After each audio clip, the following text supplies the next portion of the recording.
దేవుడు ఆమెను దర్శించాడు, దేవుడు ఆమెతో మాట్లాడాడు. మరియా భయపడకో, ఇదిగో పరిశుద్ధాత్ముని ద్వారా నీవు గర్భము ధరిస్తావు. నీ గర్భంలో నుంచి వచ్చేది ఎవరో తెలుసా? నీ గర్భంలో నుంచి వచ్చేది ఎవరంటే సదాసిద్ధమైన మానవుడు కాదు. నీ గర్భంలో నుంచి వచ్చేది సృష్టికర్త అయిన, రాజులకు రాజు, ప్రభువులకు ప్రభువు, లోకాధిపతి అయిన, సైన్యములకు అధిపతి అయిన యేసు ప్రభువారే. నమ్మిన వారికి స్తోత్రం చెప్తామా? ఆయనే మరియా గర్భంలో నుంచి వచ్చారు. సంగమా, ఈరోజు దేవుడు కూడా నీ గర్భంలో నుంచి రావడానికి ఇష్టపడుతున్నాడు. ఆ రోజు మరియ గర్భంలో నుంచే కాదు, ఈరోజు ఈ రాత్రి కాలమందు దేవుడు నీ గర్భము కూడా తెరవబోతున్నాడు. అయితే అది శారీరక గర్భము కాదు, కానీ హృదయం అనే తొట్టెలో నేయుండమని మొర్ర పెట్టుకో. దేవా, ఆ రోజు మరియలో నుంచి వచ్చావు, అయితే ఇదిగో ఈ రోజు నా హృదయంలో నుంచి నువ్వు రావాలి, నా హృదయంలో నుంచి నువ్వు రా. అదే నిజమైన క్రిస్మస్. చూడండి, ఒకరోజు ఏమైందంటే నేను ఒక ప్రార్థనకి వెళ్ళా. 2వ శనివారం రాజమండ్రి ప్రాంతంలో ఆ మందిరంలోనికి వెళ్ళినప్పుడు అక్కడ ఒక ఆవిడ దెయ్యములు పట్టి తీసుకొచ్చారు. ఏమండి, ఏం చేశారు? దెయ్యములు పట్టిన ఆవిడని తీసుకొని వచ్చారు. నాకు తెలియదు ఆవిడికి దెయ్యం ఉందని. ఏమండి, ఎందులో ఎవరికైనా ఉందా? ఏమండి, అలా తీసుకొచ్చి చెప్పండి బాబా, నేను కొంచెం జాగ్రత్త పడతాను. నాకు చెప్పా పెట్టకుండా తీసుకొని వచ్చేసి అలా ఏం తెలియనట్టు ఆవిడకి ముసుగేసేసి ప్రాంతంలో కూర్చోబెట్టేశారు. నేనేం చేస్తున్నాను? అప్పటి వరకు చూడండి, అంగి వేసుకోకుండా వాక్యం చెప్పాను. నా పని అయిపోయిన అంగి వేసుకోకుండా పట్టుకుంటే దేవుని ప్రియ సంగమా, అలాగ ప్రార్థన జరుగుతుంటే ఒక ఆవిడని తీసుకొని వచ్చేసారు. ఎవరో ఆ రాజమండ్రి వాళ్ళు. మెల్లగా మాట్లాడటం లేదు, ఆవులు దెయ్యాలు ఉన్నాయని చెప్పడం లేదు. కానీ చూడండి, ఆవిడ ఏం సెలవు ఇచ్చిందో తెలుసా? ప్రార్థన అంతా అయిపోయిన తర్వాత ఒకసారి కింద పడిపోయింది. వెళ్ళి ప్రార్థన చేయగానే నేను అందరికీ సిలుగుతులు వేసుకుంటూ వస్తుంటే ఆమె వంతు వచ్చింది. దగ్గరికి రావట్లా, ఇద్దరు పట్టుకున్నారు. నాకు అర్థం కాల, బహుశా బలహీనంగా ఉందేమో, షుగర్ ఏదో మొత్తం వచ్చేసిందేమో, వాళ్ళు పట్టుకున్నారని నేను అనుకున్నాను. అయితే నాకు తెలియదు కదా. ఏముందంట? ఏమండి, ఉందంట. పట్టుకున్నారు, అటో పోచం ఇటో పోచం పట్టుకున్నారు. ప్రార్థన చేయగానే, యేసు నామములో ప్రార్థన చేయగానే ఏమైపోయింది? పడిపోయింది. పడిపోయి కంటది మెల్లగా చెప్తున్నారు, అయ్యారు అవుల్లో ఏమో తెలుసా అంటే ఏముందంట? నాకు చూడండి దెయ్యం ఉందని ఇప్పుడు చెప్తున్నావు నువ్వు. కానీ దేవుని ప్రియ సంగమా, యాజకుడిపై తన అభిషేకం నుంచి దేవుడు ఏం చేశాడు? గొప్ప కార్యములు చేస్తాడు. అయితే ఇక్కడ జరిగే సంఘటన తెలుసా? ఆవిడ పడిపోయిన తర్వాత మెల్లగా లేసంటది, అయ్యగారు ఈ మందిరములో మీలో ఉన్నది ఎవరో తెలుసా?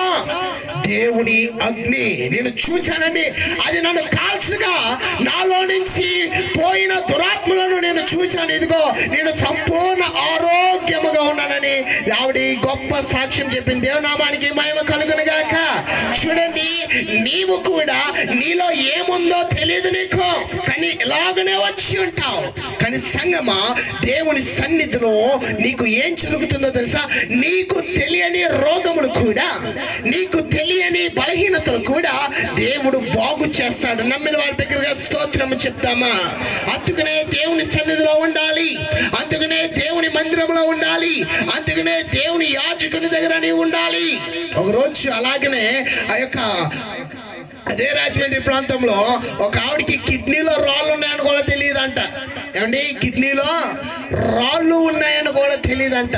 అలాగే ప్రార్థన చేయించుకోండి, అయ్యగారు అర్జెంటుగా టాయిలెట్కి వెళ్ళాలి, బాత్రూమ్ ఎక్కడ ఉందని అడుగుతుంది. అమ్మ నాకు తెలియదమ్మా, ఇది కొత్త ప్రాంతం, ఇప్పుడే అద్దె తీసుకున్నాను, ఇది ఉందా లేదో కూడా నాకు తెలియదంటే అందరూ వచ్చి నెత్తిగారు. ఆవిడ వెళ్ళింది, సరే పోయిందని చెప్పి ప్రార్థన చేస్తున్నాం. వస్తా 2 రాళ్ళు అట్టుకొచ్చింది. ఏమట్టుకొచ్చింది? 2 రాళ్ళు అట్టుకొచ్చింది. ఆవిడే పోయిన వారం మనకి స్వీట్లు వేసింది. ఎంతమంది తిన్నారు రాజమండ్రిలో? ఆవిడే స్పీడ్ లేసిందమ్మా. దేవునికి స్తోత్రం కలిగిన గాక.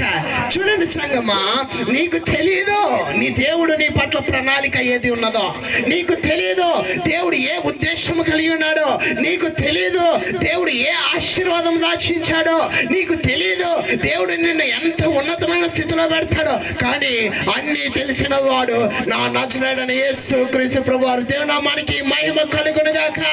ఆయనకు తెలుసు నీ జీవితం ఎలా బాగు చేయాలో, ఆయనకు తెలుసు నీ బ్రతుకుని ఎలాగ బాగు చేయాలో, ఆయనకు తెలుసు నిన్ను ఎలాగ సరి చేయాలో, ఎలాగ నిలబెట్టాలో, ఎలాగ నిన్ను సరిలో నీవు నిలబెట్టి ఆయనతో సహవాసము చేయాలో నా దేవునికి తెలుసు.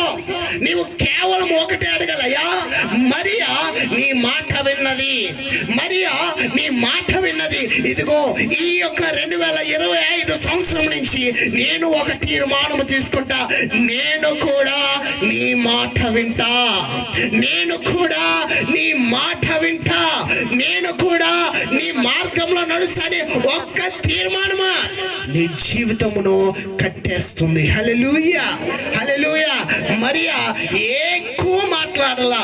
అయ్యా నీవు అంటున్నావు కదా, నీ చిత్తమే నా చిత్తము, నువ్వు ఏదనుకుంటే అది నా జీవితంలో జరిగించు అని నీవు కానీ చెప్పగలిగితే దేవుడండి నిన్ను ఉన్నతమైన స్థితిలో పెడతాడు. ఈ మరియ కూడా లోకం ఏమనుకుంటుందో ఆలోచించలా. వివాహము కాకుండానే నీ గర్భవతి అయితే ఏమంటారండి, లోకంలో అవమానము, సిగ్గు లేదా దిగజారిపోయింది అనే పేరు వస్తుంది.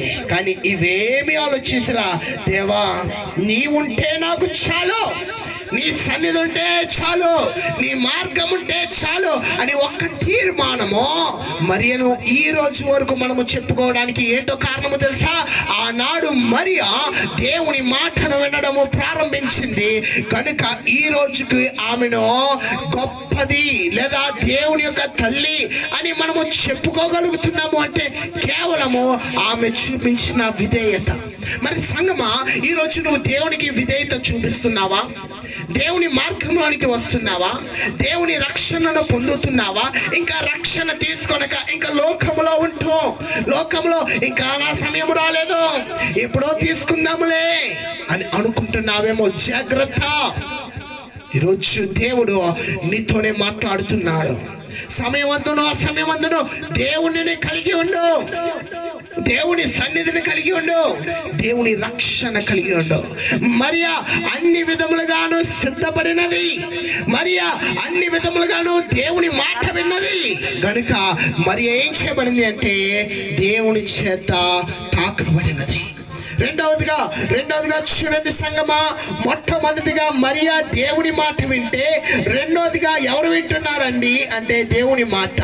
చూడండి మత్తయి సువార్త 1:19 చదవండి అమ్మా, త్వరగా చదవండి. ఇంకొక 10 నిమిషాల్లో నేను వాక్యం ముగించేసి మీ అందరి కొరకు ప్రార్థన చేస్తాను. మత్తయి సువార్త 1:19.